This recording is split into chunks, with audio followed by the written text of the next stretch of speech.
Hey everybody, how you doing? This is Barry, that Goat Metal Show with the weekly recap. Hope everybody's doing good. Hope everybody's had a fantastic week as we, march through this first week of March. And hey man, thank goodness the weather's starting to do a little shift here in New York. We got some 40 to 50 degree weather. We've had some rain, so it's getting rid of all that shit we had from that blizzard. So things are going pretty well, man. Also, I want to give a shout out to everybody who came and just took a look at the new Go to Mentis video. All right, it was just man, it was just awesome. The weapons of mass distractions. It's a fun video. I mean, we got lyrics on it. Ramon did a fantastic job putting that video together, and just want to thank everybody who watched it and enjoyed it. All right, I've already got a few text messages back from some people who were really surprised with it and enjoyed it, and I'm so glad, man. Shout out to everybody, man. I hope everybody gets a chance to take a look at it. Thank you so much, man. Thank you so much. All right, let's get into some of the news. All right, we're gonna go into the world of Deicide. All right, Steve Ashim, best known as the powerhouse drummer and songwriter behind death metal legends Deicide, has taken a surprising detour from blast beats to piano pedals. He will release Volume 1, a solo collection of classic piano pieces, on April 20th, 2026, through his own label, Steve-O Records. The album will feature both original compositions and reinterpretations of classical masters, including Franz Liszt, Frederick Chopin, and Sergei Rachmaninoff. I hope I'm saying it right. Fans can pre-order the release alongside the stream of the first two singles, Unstein's Sinstar and Distro, and Unstein's 2 Dark Star. That's kind of weird because I thought maybe him doing all these classical pieces he would have been doing when Beethoven Rules His World, or Keiko Spawn, the Beethoven Satan. I mean, I thought he was gonna do some shit like that. But no, I'm not trying to snap on him or make fun. I do dig some classical music too. I mean that don't forget this is where metal got their shit from. It's from classical music, and if you sit down and you can enjoy a good piece. That's it's some good stuff, man. It really can mess with your mind on some of the stuff that they were doing back in the days, but it is some good stuff, man. All right, yeah, look, man, that's totally outlandish from the death metal sphere, but I'm actually interested to want to check that shit out, man. All right, Steve, keep that shit going. All right, now we go into the world of New York City hardcore legends. Urban Waste are officially seeking a new bass player. All right, the band posted Bassist Wanted announcement on their Instagram and Facebook pages to find someone to handle upcoming projects. This search follows a recent postponement of their March 6th show, which is being rescheduled for a later date. All right, so they're basically looking for somebody in the New York City metro area, and they're basically trying to get somebody who's into still New York City style hardcore and stuff like that. So. Yeah, if anybody who's in, the tri-state area that can make it and they feel they could go and play for a fucking legendary band like this, give it a go, man. I mean, I think they have their Facebook ad. If you go to Facebook, I think they got their ad up there. Hey, man, can't hurt, right? Give it a go, man. Fucking great band, too. And now we go to black metal legends, Venom. All right, Venom has announced their 16th studio album, Into Oblivion, which is scheduled for release on May 1st via Noise BMG. This marks the legendary black metal band's first new recording in 8 years, following 2018's Storm the Gates. The band released the lead single, Lay Down Your Soul, alongside the album announcement. Frontman Kronos described the track as a thunderous offering, but blends the band's classic 1980s sound with a modern progressive approach. Now, I don't know if you guys already saw it. They did put up the song, and I heard it. My critique to it, and me and Rich discussed this, it was okay. All right, it was okay. It wasn't something like, oh, fucking Venom, oh, I gotta get it. It was okay. Well, if it comes on, I'll listen to it again. Maybe I when I get a chance and they get a chance to hear the rest of the album. I mean, I guess that one song was kind of, but it was okay.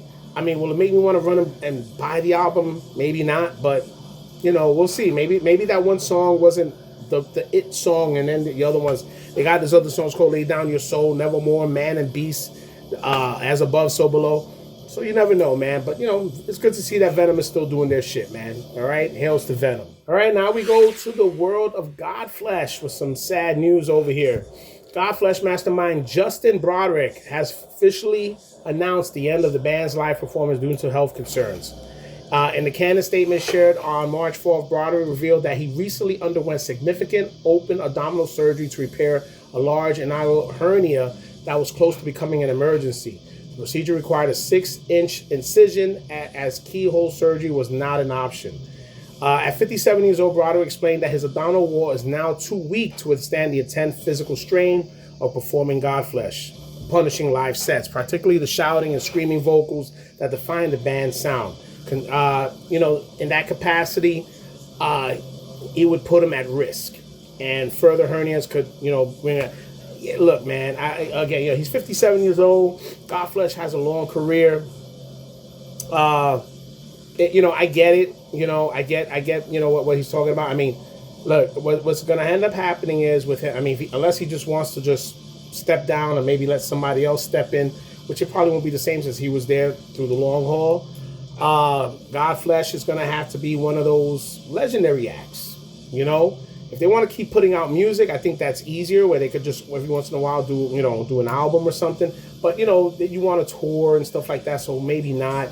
But unless they just go and do one festival or 2 festivals a year, something like that, or something to that thing where it's not a strenuous thing where he's going to go out there all the time and mess himself up.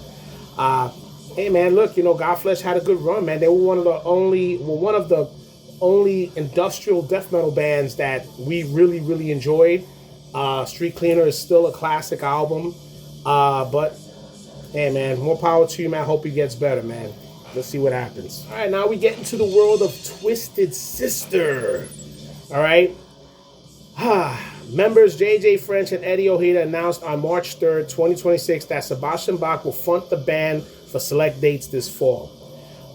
Original vocalist Dee Snider resigned in February 2026 due to serious health challenges, including degenerative arthritis and heart concerns.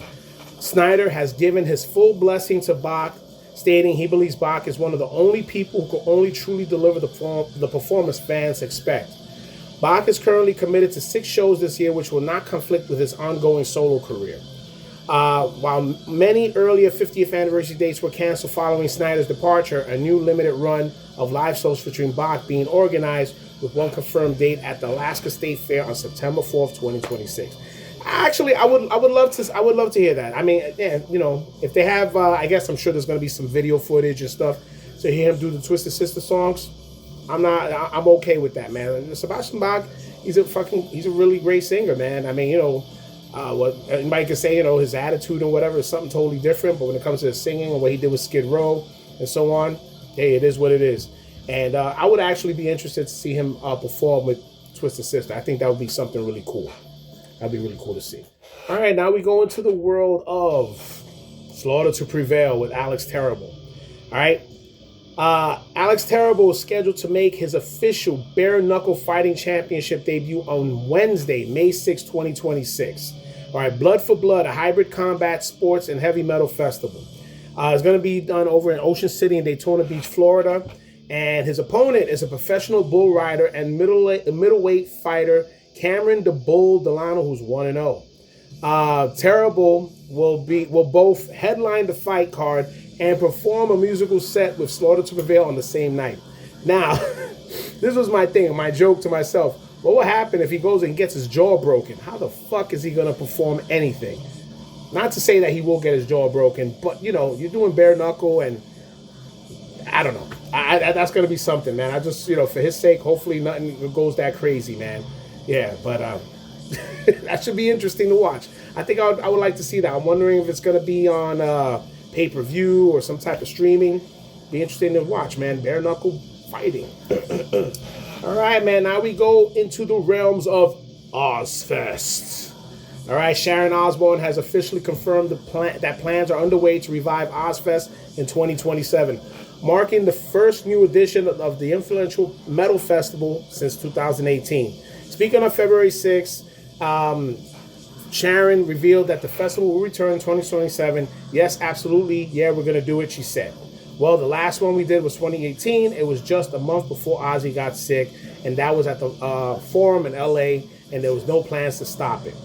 So I think that's cool. I think that's cool. I mean, hey, I think Ozfest was a great fest, especially for a lot of the bands who were like up and coming, got their foot in the door to a nice festival like that. And I think that was Ozfest was like one of the only festivals that were in the United States that were actually worth going to. I mean, I could be wrong. If anybody has been to any of these festivals, let me know what you think. I mean, if Ozfest ranks in there with some of the festivals here in the United States, because the United States have not really, we don't fall on that level with Europe, where Europe be having all these awesome fucking festivals. So I think Ozfest over here was one that gave everybody a nice boost to say that we had something good going here in the United States when they used to hit here. So, all right, man, Ozfest. Let's see what happens. All right, now we go into the world of Fear Factory with some metal bochinche. All right, Dino, because Dino says he won't reunite with any former Fear Factory members, right? He wrote this on Facebook. I don't hold any hatred toward any former members, but to be clear, I will not be working with them again. What's done is done, and the chapter is permanently closed. I've moved forward and remained focused on the present and the future. He added that he only keeps addressing the topic because fans won't stop asking. Some people get upset if I don't answer the question, and others get upset when I have an honest answer they don't want to hear. Dino also pointed back to the legal battles and personal fallout that led to Burton C. Bell's 2020 exit, saying there are reasons why people are not in my life anymore, but stressing he has no ill will toward any former member. Hey man, be careful with that, okay? Because you got some psychos out there who then want to blame you, saying it's because of you that Fear Factory is not the same no more, and we get a dime bag situation. Be careful with that, man. All right, but it's a shame, man, because the original Fear Factory is still one of the better bands, from that time in the 90s. But yeah, look, man, it is what it is. He said what he said, and I guess people just got to move on, man. That's all you can fucking do. Just move on. Move on. All right. So that's all I got right now, guys. I want to thank everybody again who's been wanting to also update you. Please make sure you tomorrow, me, Rich, and Tone, we're going to get together and we're going to do something really cool. We're just going to have a nice little discussion about a couple of the favorite shows that we had over the time that we were together. Going to shows when we were younger. It'll be put up more than likely before Shred Beard and Toasty's video pops up. So somewhere around 6 o'clock tomorrow. So make sure you guys check that shit out. All right.